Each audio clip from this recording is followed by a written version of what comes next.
Hey, what's going on, guys? My name is KarQ. Welcome to the KarQ, the KarQ Archives YouTube channel where I do VOD reviews, gameplay, and variety content, patch notes, all that good stuff live from my stream at twitch.tv/KarQ. Today we have some Orisa post-Stampede non-headshot Fortify patch Orisa submitted by Bomb.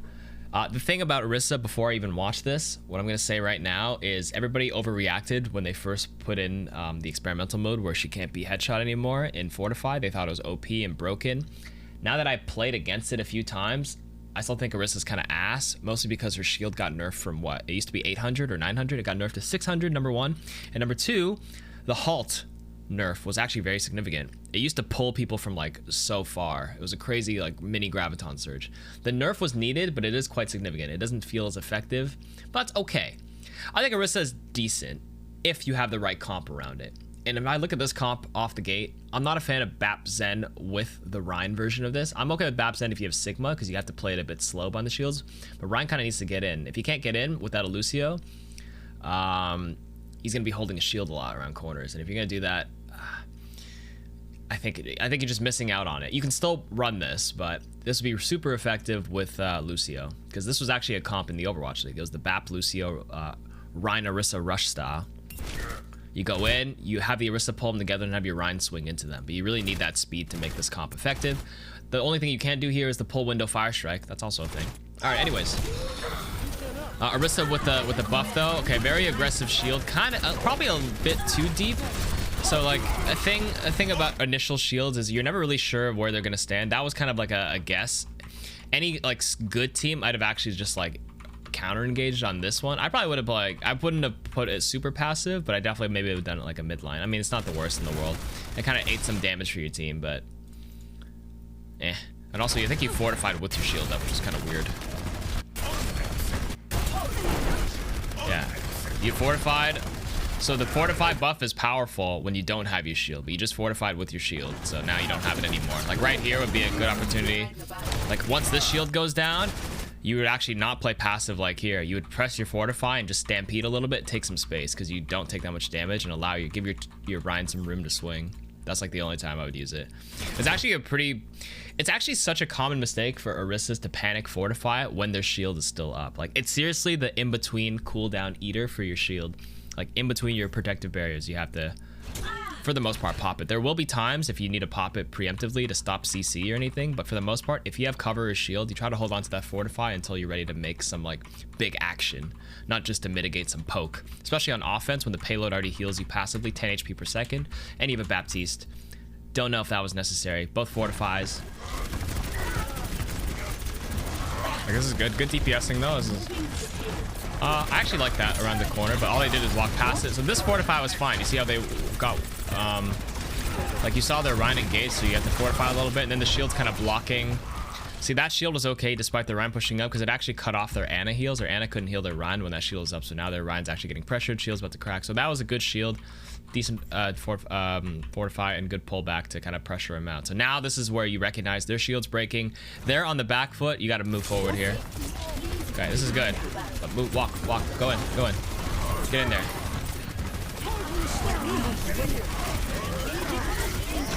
Taking some of it, yeah, okay. Okay, I think your shield just fucked up there. I think what you're trying to do is...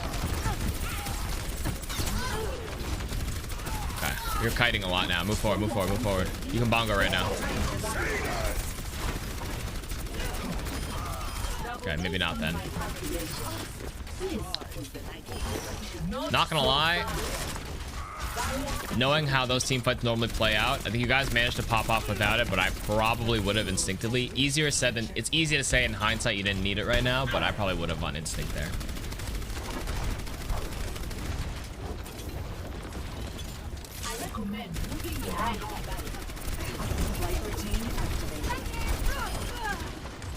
As far as I know, the tank rotations work. The Rhine walks in, you shield the Rhine, and when he's in and swinging, and then shift whenever you need it. Yes. You let your Rhine walk in, you have that shield for him for the most part, let him swing and make use of that shield. So that's why the placement of it is important in this composition, but that's why you kind of need Lucio with it. So without the Lucio, it's difficult to kind of gauge where your Rhine is playing, which is why I'm not a fan of this It requires, it's a bit of a coordinated comp. And then you shift if they like bypass the Rhine and try to get to you, but you probably don't even need to shift until that. But you can also like duel the pressure.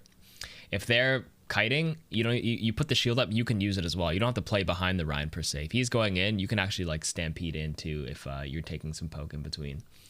But anyways, you try to use your shield to cut off heals and protect the Rhine, then go in, but Rhine was passive. Yeah, a little bit of an aggressive shield to kind of, I wouldn't do it to cut off there. Well, I mean, you do a little deep to kind of protect the Rhine and cut off the heals, but it's not like you send it towards the backline specifically, because all the backline does is walk past it.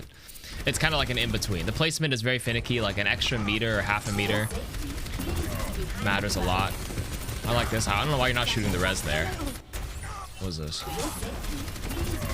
Okay, yes. You want to shoot the tanks. Wow, your target's... your crosshair should be snapping right here immediately. She's sitting still. You're going to hit so many headshots. You probably won't kill her because she already started the res in that instant, but...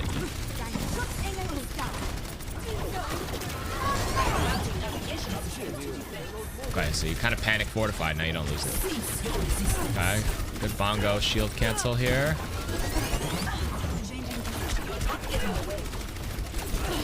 So you fortified, so I think you fortified in the thing before. Yeah, you didn't have it here. So you panic fortified when you're kiting around the corner. That's also one thing to remember as Orisa, is to not necessarily panic fortify upon like receiving a bit of damage.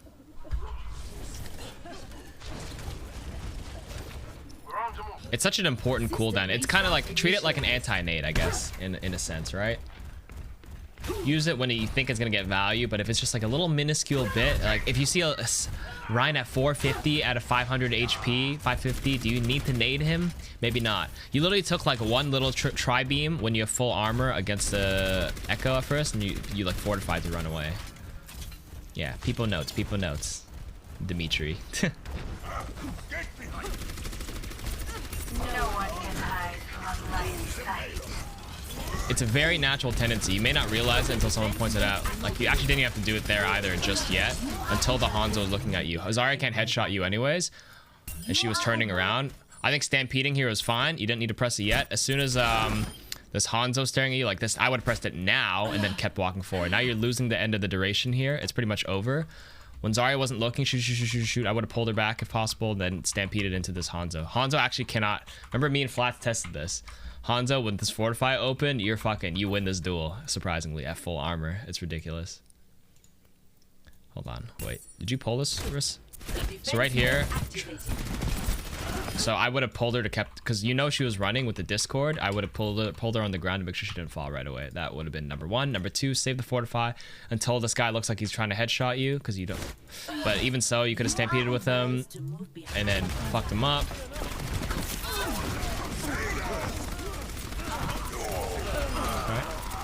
Good. Alright, you're gonna clean up here though. That's good. Okay, next. Yeah, I wish there was a way to recolor too, I agree. That's good. I wouldn't do a second shield here though. Okay, good. Tank it a little bit. You peek around the corner, yeah. Keep him there, keep him funneled. I don't know about the reshield here. Depends on how they play this now. You're not... yeah, they just walked past it. I saw that coming out. I was like, I was gonna say don't do a second shield here, because you know it's gonna get to a point where they're gonna commit and walk past it, which they did. Like, you're not even using it now, and they're all gone. So now the shield has no value, unfortunately. I would have kept it for myself, like right here, and then maybe jiggled it, or you used a really selfish one around this corner.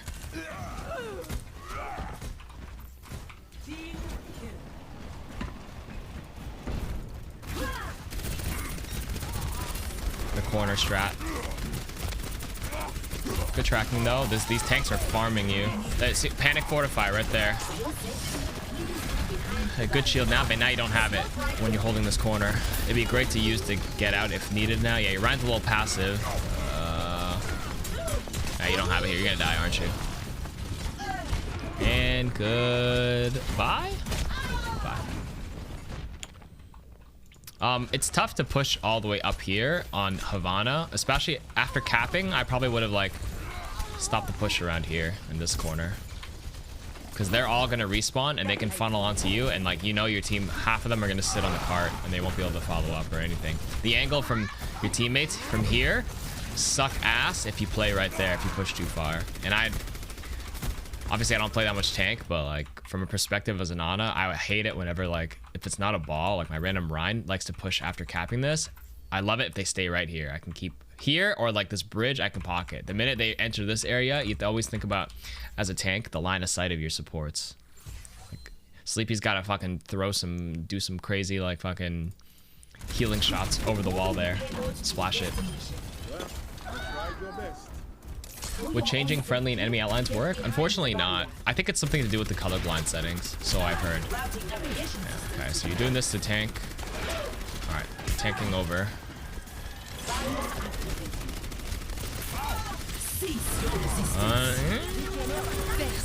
Okay.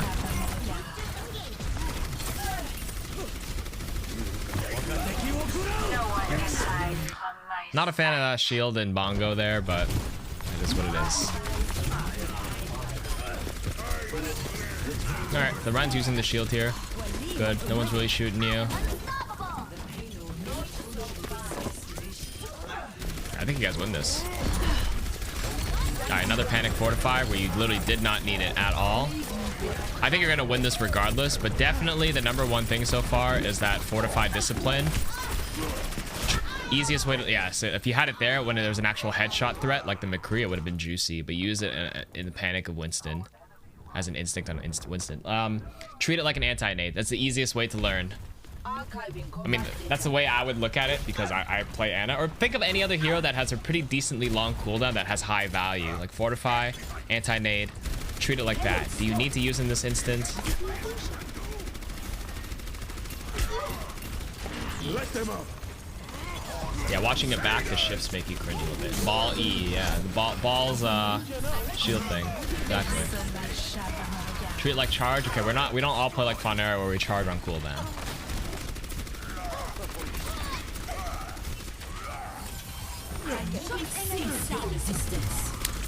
You're building fast bongos though. These guys are like letting you farm a lot of damage. I think the DPS style here is fine. Play behind the shield right now. You don't need to round this corner here. Just chill here, chill here.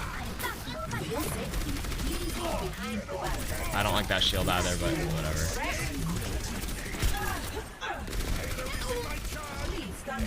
I think a shield.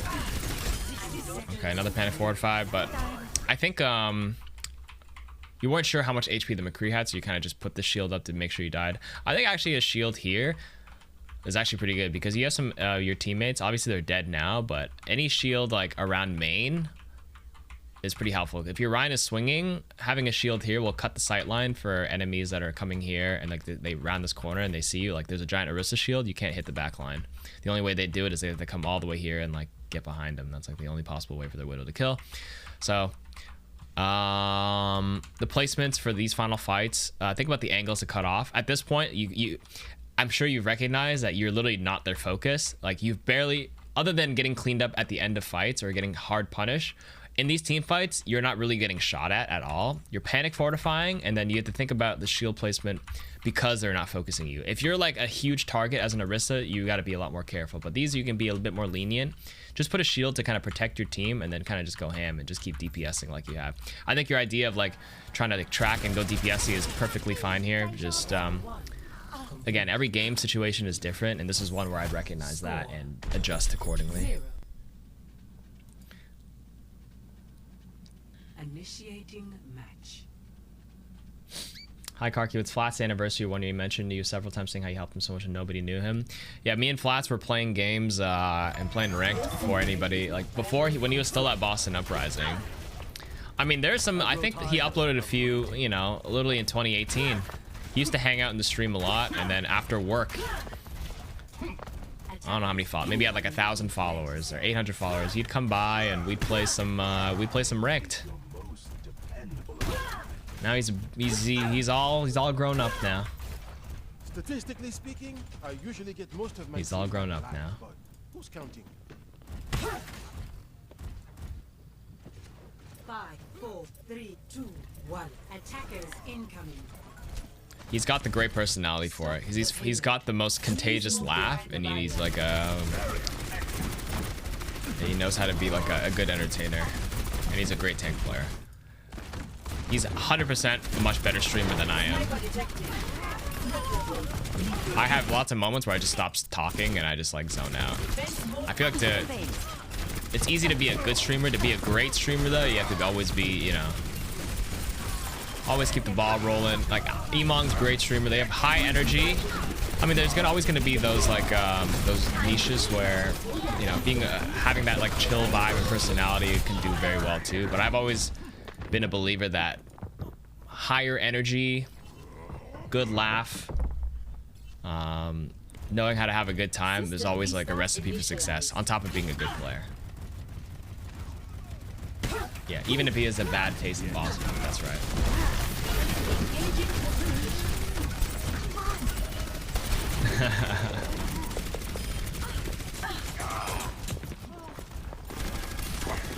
But you should probably shield yourself. Honestly, I would have probably just selfish shield that, but whatever. You guys are winning. If you're gonna pop Fortify, don't reload. Try to make use of it as long as you can. You had 142 out of thing. Oh. Wait a minute. What am I looking at?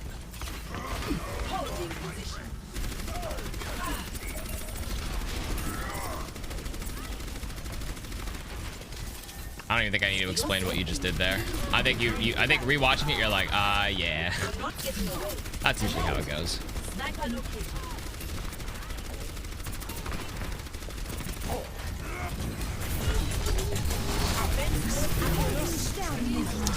Surprisingly, you don't actually need to fortify against Monkey. Although you were losing some health, so I think the fortify was warranted in this case, and he popped primal. But against the Monkey just jumping in with Tesla, you can actually tank you can tank 2 clips of him without losing your armor. It's kind of nuts.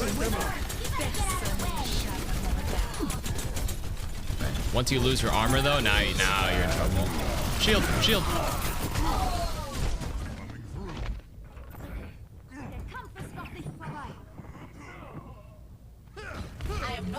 You guys hold this? I think you guys do.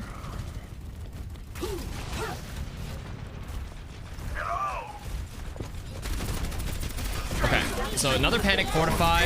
If I were you right now, okay, this is good. This is,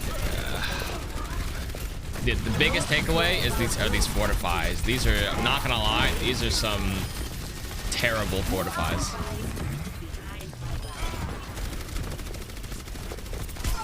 You're fortifying because of Widow, but you have like, she just grappled up and you have a shield. Just duck underneath the shield there.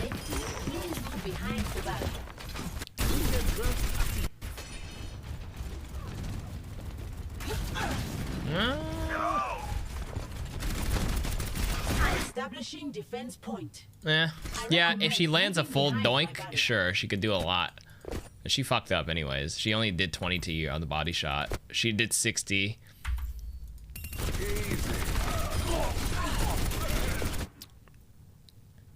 You know what you could have done? The extra, the OP play here would be see the grapple, turn your ass to her, look down, walk forward, and then shield. Now you don't have to waste fortify. Boom, problem solved.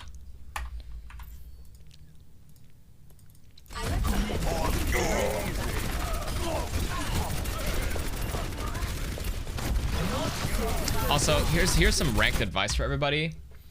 Do not let the enemy DPS feel like they've psychologically beaten you. Don't respect them until they give you a reason to respect them. Not in like a human morality issue, but like more of like as a player. If they're hitting their shots consistently and they're proving they're not having an off day, then you can like consider your angles more. But the biggest thing I've noticed when watching a lot of people's gameplay, doing all these VOD reviews, is that even though they have an advantage against a certain Hanzo or McCree or Soldier or Widow, they get hit one little dinky body shot and then they just give up their position because they get scared. Don't give them don't let them feel like they can control. They're controlling you. The moment you take a shot, like a lot of you guys just run, which is why my advice for a lot of players is to not run away from that. And on the same vein, you do the same thing. A lot of people miss opportunities to DPS. One of the reasons why they ask, how are you able to climb as Ana, is because in between all my healing, I randomly shoot a DPS in the distance, and I pray that they suffer from the scaredy cat syndrome, which is, oh, I got shot in the body, I'm just gonna give up my position. Their Ana just shot me once, oh, I'm scared now. I'm scared of the Ana. I try to enter their minds in that regard, make them respect me instead of me respecting them. If that makes any sense. Okay, so like, I didn't see their Widow pop off at all this game. I would have just been like, whatever, I'm fucking walking in. You have to adapt. This is why it's game by game situation. Now, I'm not saying dry peek every single Widow, but like, I'd usually check if they have a good Widow, or like if I sometimes as an Ana, I'll ego peek it behind a shield, see if they like kind of react to me, see if they're like popping off. Everybody will have on and off days, so you know, maybe less about the Widow, but maybe more people who don't have like kind of threat, like a Hanzo in the distance sometimes, or you know, just assess it based on, don't respect them until they give you a reason to. That's the bottom line. That's what I was trying to get at. Because I know how, like, imagine the Genjis, mostly the Genji players, the Tracer players, they definitely have the I need healing syndrome. They take a little bit of sliver of damage, they'll like get mad at their support, they'll run behind the corner and be like, hey, heal me please. And that means if you on the other team did your job, because you showed them, hey, I don't take your shit, Genji. Disrespect. They shoot them once, they get scared. They lose. They give up their position because now running back for heals. Like you just straight up win. Respect is always earned, exactly, in real life and in game. Now it may change a little bit when you know you're like a super high elo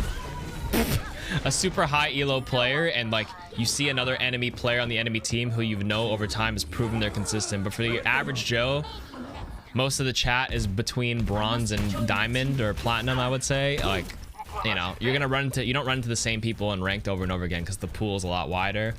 You don't know what they're like. Just imagine they're on an off day and you're on a good day, and make them fear you.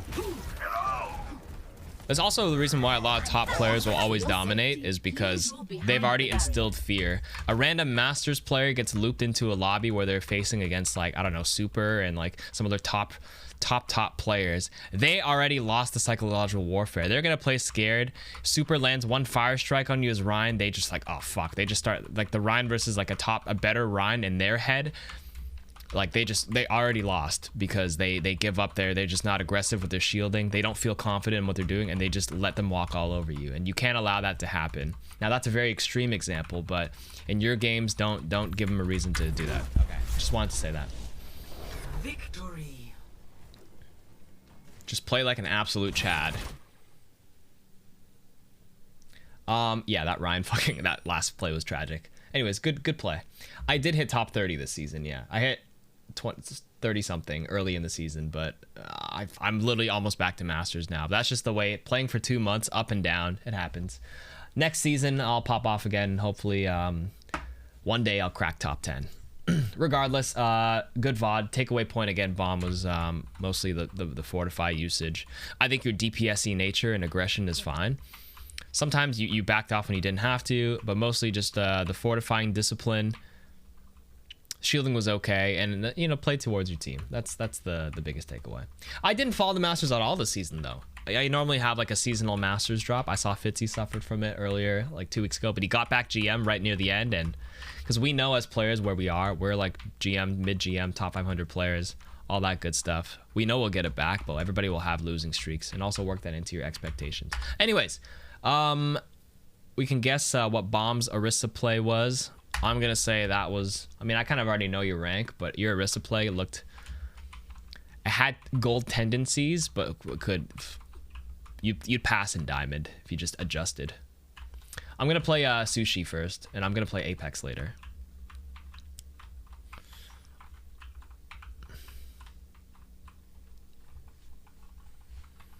$1,900. Ooh,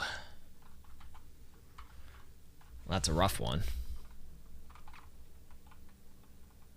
Solid gold. Now I'm chat's gonna give it a little gander. I'm just gonna say this was, I mean, these guys are 6 stack, and this is probably like a gold game.